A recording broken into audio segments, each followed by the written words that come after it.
ओवैसी प्रभु राम को लेकर मुस्लिमों को डरा रहे हैं, खुदा का वास्ता दे रहे हैं, लेकिन राम भक्त मुसलमान भी ओवैसी को मुंह तोड़ जवाब दे रहे हैं। मुस्लिम राम भक्त राम धुन में ऐसे खोए हैं कि उन्हें ना तो ओवैसी दिखते हैं ना भड़काऊ मौलाना।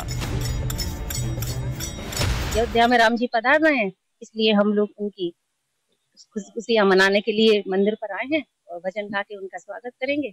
मुस्लिम समाज के लोग हैं, लेकिन इसका ये मतलब थोड़ी है कि भेदभाव करें। भेदभाव जब हम मोदी जी योगी जी हमसे भेदभाव नहीं कर रहे तो हम तुम में क्या भेदभाव है, ये बताइए। मैंने राम जी के भजन गाए हैं और जो अयोध्या में हमारे राम मंदिर का उद्घाटन हो रहा है उसकी खुशी में हम सब बहनों ने मिलकर यहाँ पे भजन गाए हैं, क्योंकि जो राम जी को लाया जा रहा है तो हम लोग मोदी जी का तहे दिल से शुक्रिया अदा करना चाह रहे हैं कि उन्होंने इतने बड़े काम को जल्द से जल्द किया।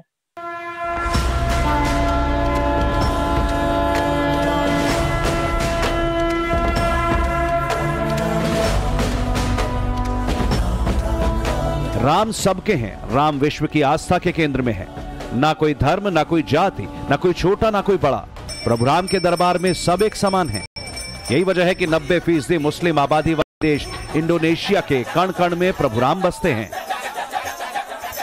भगवान श्री राम सुशासन के प्रतीक है, गुणवरनंद के प्रतीक है, सबका साथ, सबका विकास का भाव उसी राम राज्य की प्रेरणा से निकला हुआ है। यही नहीं, जब प्रशासनिक हस्तक्षेप और सिटी मजिस्ट्रेट द्वारा स्वतः संज्ञान देने के बाद मामला अदालत तक पहुंचा, तब 12 से अधिक मुसलमानों ने शपथ पत्र देकर राम जन्मभूमि पर हिंदुओं के दावे का समर्थन किया। अब भगवाधारी मुसलमान भी उस पल का इंतजार कर रहे हैं जब राम मंदिर के गर्भगृह में रामलला के दिव्य दर्शन होंगे। राम के दर्शन के लिए सनातनी मुसलमान मीलों पैदल चलकर अवध नगरी पहुंचे हैं। सब नागरिक भारत के संविधान में आस्था रखने वाले हैं, तो संविधान की आस्था का मान रखते हुए इसलिए हमें भी इनके खुशी में शामिल है।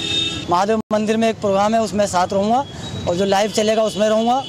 और जो अयोध्या में प्रोग्राम है, जैसा कि वहाँ मैंने सुना है कि 5 लाख लड्डू एक उज्जैन से आ रहे हैं, एक शहर से आ रहे हैं, ऐसे ही हमारे शहर से भी लोगों को जाना चाहिए और मिठाइयाँ बांटनी चाहिए। और जहाँ तक मेरा सवाल है, मैं भंडारे में रहूँगा और जहाँ तक मेरे से हो सकता है मैं मिठाई बांटूंगा। मुस्लिमों की यही राजनीति ओवैसी से देखी नहीं जा रही, इसीलिए उनका भड़काऊ भोंपू लगातार बज रहा है। लेकिन उनके भड़काऊ लाउडस्पीकर से ज्यादा राम भक्त मुसलमानों की आवाज सुनाई दे रही है। ये हमारी शान, देश की शान का सवाल है। राम मंदिर बन रहा है हमारे भाइयों के लिए, हम तो साथ हैं उनकी खुशी में साथ हैं उनके साथ। जो सोचा जैसा नहीं जा सकता था, आज कहीं भी उससे आगे हो गई है।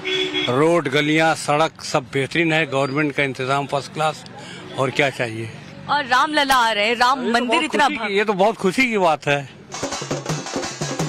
जब राम का नाम आता है तो पूरा हिंदुस्तान एक हो जाता है, अकेले सिर्फ ओवैसी भाईजान ही दिखाई देते हैं। दरअसल ओवैसी की राजनीति मोदी विरोध और कट्टरता के इर्द गिर्द घूमती है।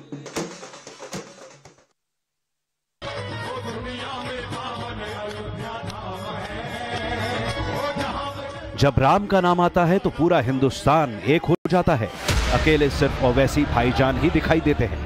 दरअसल ओवैसी की राजनीति मोदी विरोध और कट्टर पॉलिटिक्स के इर्द गिर्द घूमती है। दलितों के सहारे ओवैसी हिंदू वोट बैंक में सेंध लगाना चाहते हैं और मुस्लिमों को भड़काकर एंटी हिंदू सेंटीमेंट बनाना चाहते हैं। लेकिन आज मुस्लिम भी जय श्री राम बोल रहा है।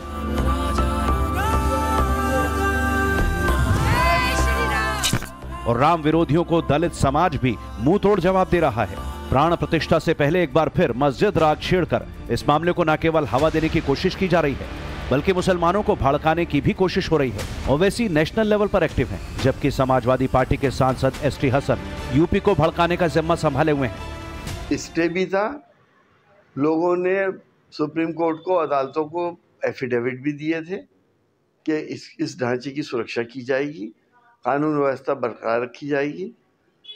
उस वक्त गोली चली थी 89 में, लेकिन 6 दिसंबर 1992 के अंदर जब भी ये सब चीज़ें थी और सुप्रीम कोर्ट को एश्योरेंस भी दिया गया था, और सुप्रीम कोर्ट ने जो फैसला दिया है उसमें इस बात पे मोहर लगा दी है कि 6 दिसंबर 1992 को जो कुछ भी हुआ था वो एक क्रिमिनल एक्ट था, क्राइम हुआ था। अब क्राइम को रोकने की जिम्मेदारी तो सरकार की होती है। अगर आपने जो शपथ ली है चीफ मिनिस्टर होने की, तो आपने संविधान के मुताबिक काम करने की शपथ ली थी, न कि आस्थाओं के मुताबिक काम करा जाए। इस देश में लंबे वक्त से अयोध्या और राम मंदिर के नाम पर भड़काऊ एजेंडा चलाया जा रहा है। अब भी ओवैसी के जहरीले बोल रोजाना सामने आ रहे हैं, लेकिन इस बीच बड़ी आबादी उन मुसलमानों की है जो रामलला के गृह प्रवेश का जश्न पूरे भक्ति भाव से मना रहे हैं, भजन गा रहे हैं। का फरमान है, मेरे भारत की पहचान है, मेरे भारत की पहचान है। ये जवाब है ओवैसी जैसी उस भड़काऊ ब्रिगेड को जिनकी सियासत सिर्फ भड़काने के नाम पर चल रही है। लेकिन 22 तारीख के बाद इस राम विरोधी, राष्ट्र विरोधी सियासत के हेड ऑफिस पर ताला लगने वाला है। Bureau report, times now Bharat.